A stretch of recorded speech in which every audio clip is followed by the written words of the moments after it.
So a man walks into a bar. Oh, sorry, that's not what this is.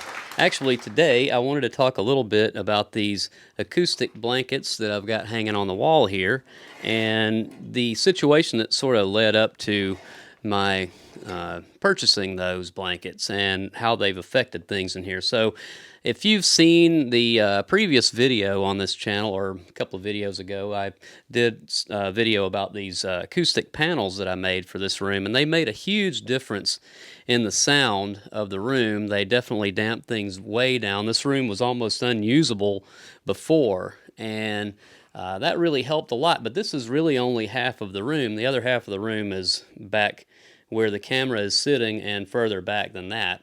And this room, I really didn't want to, at this point anyway, turn it all into a studio. I wanted to keep this part of it as functioning as a place to record audio and video. And the other half of the room I wanted to keep more for sort of utility. It's got a lot of tools in it. It's got bags for my camera gear, a whole bunch of guitars and things like that. So various things that just kind of needed to have somewhere to be.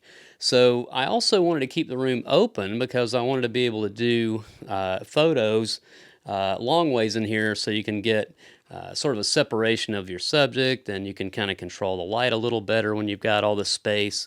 And also for video, it's kind of neat. So I didn't want to build a wall and separate the two halves, but that created a situation where I had this utility area, but I didn't want to actually do a lot of sound treatment on this side. So to take care of that, I decided these sound blankets would be a good idea. The acoustic panels that I built for over here did a really great job for damping things down and really getting it controllable for recording audio and so forth. And they do a great job for kind of all the frequencies, because I got some bass traps, and I've got the ceiling clouds and the panels on the walls and everything, and they're kind of built for that. But for over here, I just wanted to generally kind of stop a little of the reflection and also control the light coming from this side. So these sound blankets are really great because they are black on one side and they're like a pure white on the other side. So over here where I'm recording, if I want to do some video and photo over here, if I want to kind of keep the light sort of ambient reflection, sort of a bounce, then these things are great for that. And if I wanted to just kind of cut it out completely, I could turn them around backwards and use the black side as just a way to cut it. So anyway, they're very versatile. And the thing that was kind of weird was, how was I going to hang these things? And again, these blankets are really heavy.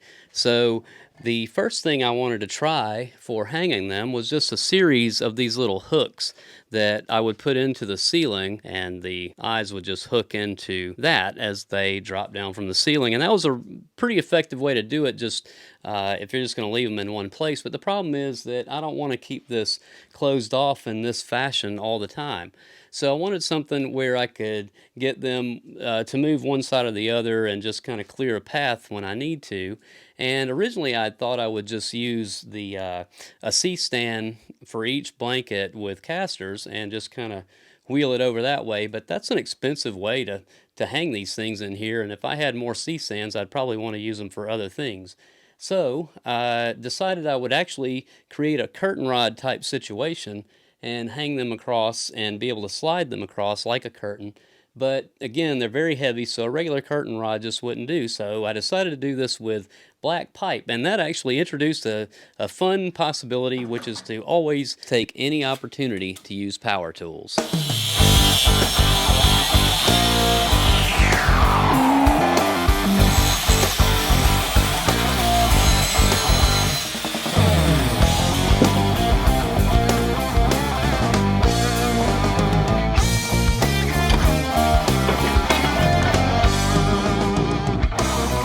So I sized those two pipes because this is a 12-foot span and I bought two 6-foot pipes, but there is a fluorescent light fixture that runs right down the center of the room on the ceiling. And I wanted to keep that fixture because I really need that light in here whenever I'm using this room a little bit more like a shop.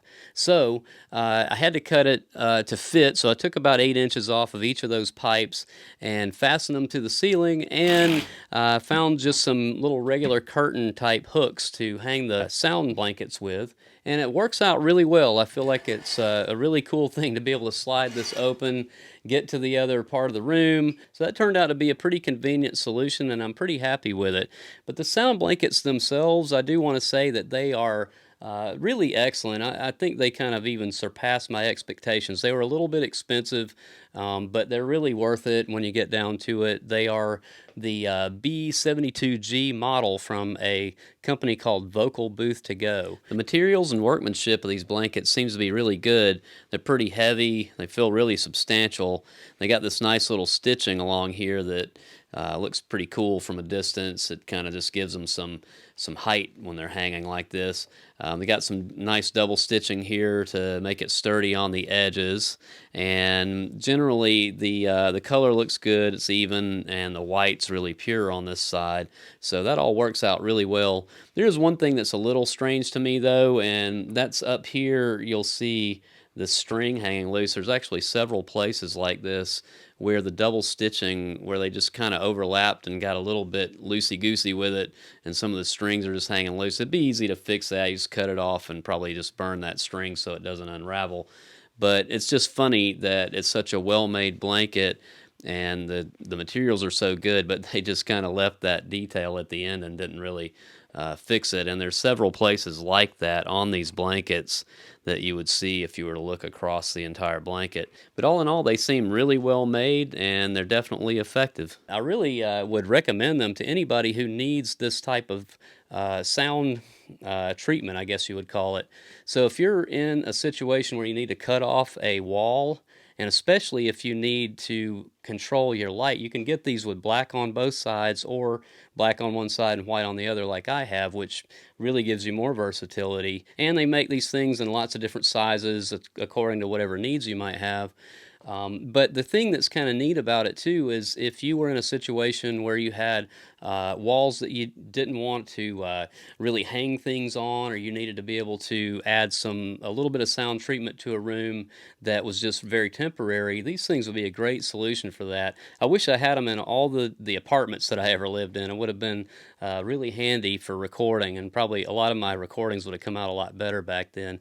But anyway, again, this is the sound blanket from Vocal Booth to Go, and I'm really happy with it. Now, I will say this about these blankets is they're probably not going to control your lower frequencies very well, but if you're recording like higher frequencies and high mid-range like your voice, this is probably a really good solution for just making your space sound generally better and not having all these weird reflections kind of interfere and cause phase cancellation or weird little echo sounds in your recording. So I highly recommend them. It's a lot cheaper to cover a lot of area than foam would be, and certainly a lot easier than making all the sound panels and stuff, even though the sound panels do a lot more, but it is a bigger investment of money, time, and energy to do them. So this is a great solution for something that's temporary or something where you just need to do it really quick.